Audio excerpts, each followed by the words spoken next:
Hi everybody! So today is Monday, that means it's time for family movie night. And this week we are talking about some girl power. Some girl power in the form of the Powerpuff Girls, the movie. This was made in 2002 and of course a spin-off of the popular animated television show that is created and directed by Craig McCracken that airs on the Cartoon Network. The reason why I wanted to pick this movie this week is because it is because the television show is getting a reboot that is going to be airing on April 4th of this week. So I thought it would be kind of perfect to talk about their film. And this one isn't technically on any of the streaming services, but it is easy to access if you look online. Powerpuff Girls Movie is kind of notorious for being a big flop. It didn't make very much money, didn't do very well, but that doesn't necessarily mean that it is a bad film. It is, of course, about our girls, the Powerpuff Girls, and it's basically an origin story. But one of the things I like about it is that it has a lot of parody and humor in there about superhero movies and hero origin stories even. A lot of the little sort of jokes that they tell are little jabs at a lot of other movies, especially if you think of 2002, that where things were in the industry sort of in that time. If you think of Batman and Robin and the Raimi movies and things like that. The story is pretty simple. It's, like I said, an origin story about Professor Utonium. So he creates, out of sugar and spice and everything nice, he creates 3 little girls to help him make Townsville a nicer place. And they are, of course, Bubbles, Blossom, and Buttercup. And each one of these 3 girls has their sort of distinct personalities. Blossom is the smart one, kind of mature one, she's the thoughtful one. Bubbles is the cute, energetic, happy one.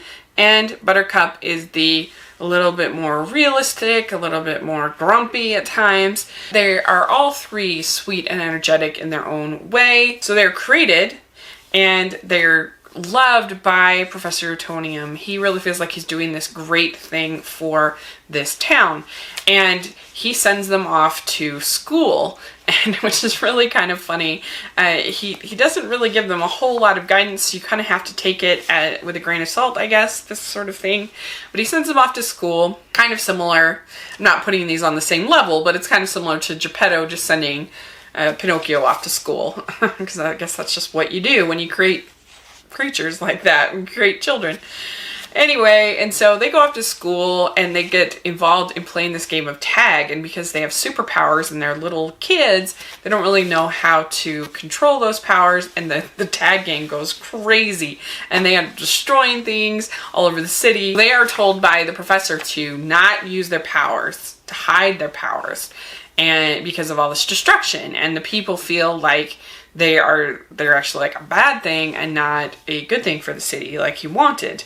Well, they also meet this monkey named Jojo, and Professor Utonium ends up actually even getting arrested by the town because they see him as doing this sort of hostile thing. The girls, of course, are very sad about this, confronted by this gang called the Gangrene Gang, and they are not using their powers, and so they are very vulnerable. That's when Jojo, the monkey, ends up actually coming and saving them because he has been exposed to the chemical X and has become Mojo Jojo. Oh, it's hard to say these names in this movie.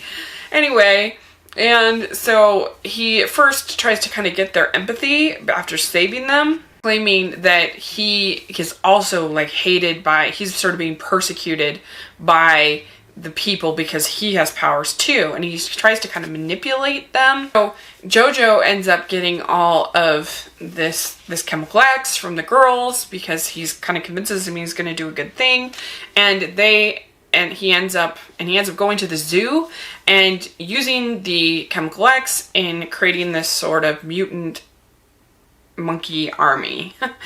And he also, Mojo Jojo, also tells the people of the city that the girls are his assistants, and so everybody is against the girls, everybody hates the girls, and so they go into outer space and they're very, very sad. So then things for Mojo Jojo end up kind of, he starts to lose control of the monkeys that he's created, and they start to want to overtake him, and things just get completely crazy, and the girls hear about it and they feel sad, and so they decide to return to Earth and save the people of Townsville from the monkeys and from Jojo. It turns out that, and Jojo has become like this giant monster, but they're able to defeat him, and turns out there's this antidote that they're able to get him back to his normal state, and they have the option of being able to also take the antidote, and they consider doing it, but they decide instead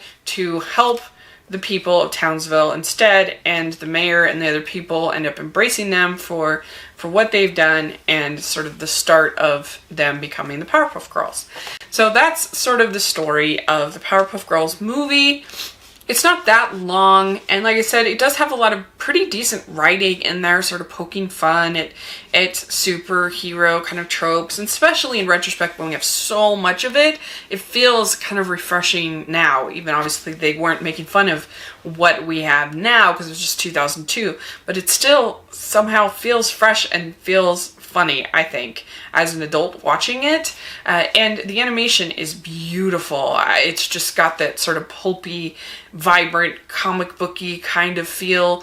You see that Jendy Tartakovsky kind of influence on it, which is really nice to say. He was an animator, cinematographer involved in this film. Kraken's style, you can see throughout, it's just really, really, really lush and bright.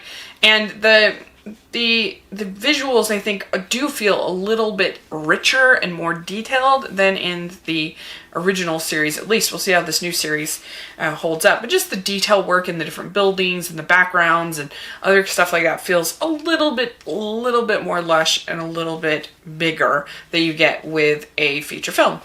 Of course, you've got amazing voice cast in this film and in the series as a whole. You've got Tara Strong as Bubbles, you've got Kathy Cavadini as Blossom, and E.G. Daly as Buttercup, and they are great in their roles on the show and in the movie. And overall, I just think it's an enjoyable, fun watch that's really cute for kids, but also has enough, I think, there to entertain adults as well, and it will help you to get ready for the new show. So let me know what you think of the Powerpuff Girls movie or the franchise in general. Do you like it? Put in the comment section below, and yeah, thanks so much. Please subscribe to my channel. I'll talk to you later. Bye!